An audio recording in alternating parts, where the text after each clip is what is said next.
بسم الله الرحمن الرحیم. په نننۍ ویډیو کې مونږ یو وړه شان قصه چې کومه ده د فن او نصیحت قصه هغه به د انګلیش نه پښتو ته راړو. د دې فایده دا وشي چې په دې وړه شان قصه کې مختلف الفاظ دي، نو دا الفاظو معنی به هم ستاسو په ذهن کې کینی او ورسره د جملې د جوړښت چې کوم شکل دی یا کوم سټرکچر دی هغه به هم ستاسو په ذهن کې کینی. نو راځو قصې ته. د cows and the lions، غواګانې او ازمریان.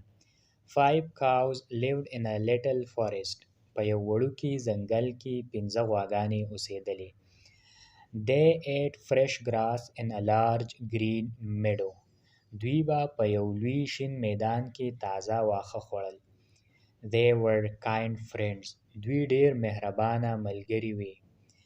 They decided to do everything together. دوی فیصله وکړه چې هر کار به په شریکه کوي. So the lions couldn't attack them for food. د دې لپاره چې ازمري فري د خوراک لپاره حمله ونه کړي. One day the 5 cows fought. یوه ورځ دغه 5 غواګانو جنگ وکړو.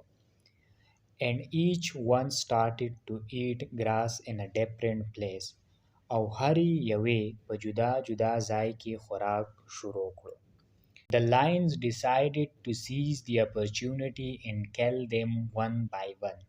ازمریانو پریکړه وکړه چې د موقع څخه ګټه واخلي او یوه یوه یې ووجله. نتیجه د دې قصې څه شوه؟ نو نتیجه د دې قصې دا شوه چې unity is strength. په اتفاق کې برکت وي.